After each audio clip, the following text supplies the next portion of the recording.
Welcome to the channel, y'all. Today I wanted to show our setup to crank out wood inlay rings, true stone inlay rings, and all sorts. Stick around.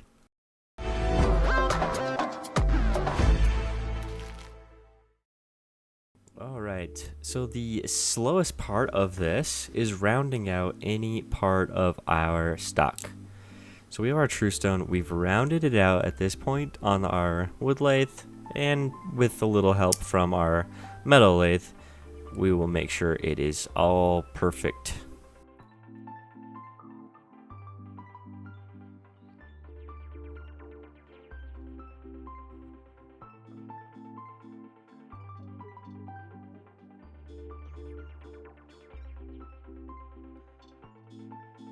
Alright, so this goes on. Now we're going to work on one ring.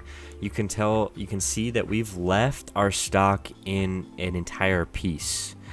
We were able to measure out on our metal lathe exactly how much we need to cut off, and we are working the inside as if we were on just that single piece that you've seen in every other video that we've done. However, we just haven't made it a cut into any width yet.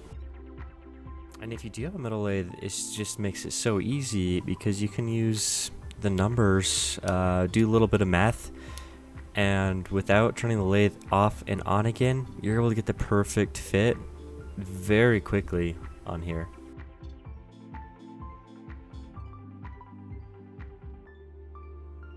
So we got that fit after we did some calculations to make sure that it was correct diameter. We double checked it with our calipers, and now we're just going to part it off at the exact width we need. This is going to reduce tons of sanding if it's too big. It reduces any miscalculations.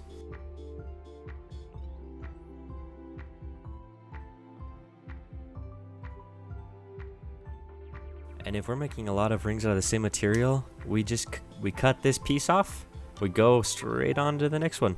So easy, so fast.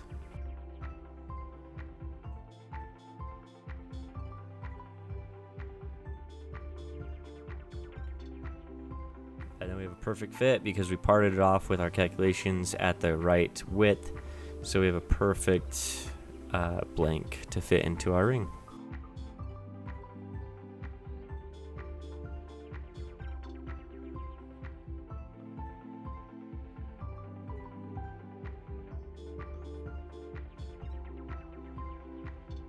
These little cuts we make on the bandsaw, so it makes it a good breaking point for the piece. Do a dry fit. Perfect.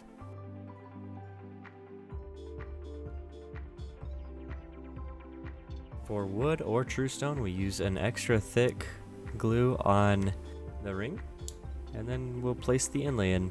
I always like to use a little extra glue so that it squeezes out all the edges just to seal up any gaps that the material might have or anything else.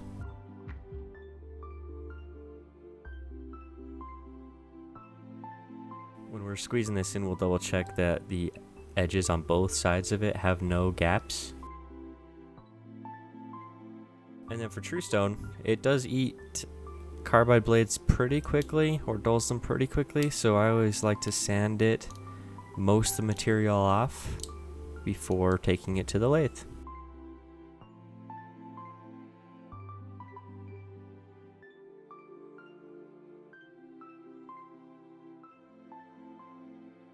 And easy here. We'll go pretty slow at the beginning to get all these odd edges off. With true stone, we don't need to put a finish over top of it, so we are going to finish it flush to the metal, and then make sure that when we are sanding it, we get all of the glue off of the tungsten ring. And then we're also just going to use 800 and 1500 before we take it to the polishing wheel, which we're using a ZAM wax-based polish. So this method from start to finish probably took only about 25 minutes, not counting us waiting for the glue to dry.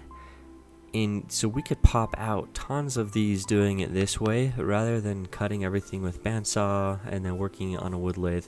Obviously, I have a metal lathe that makes it easier. So if you're looking for advantages for a metal lathe, this is one of them. You can crank out over 10 rings every hour if you wanted to or had to.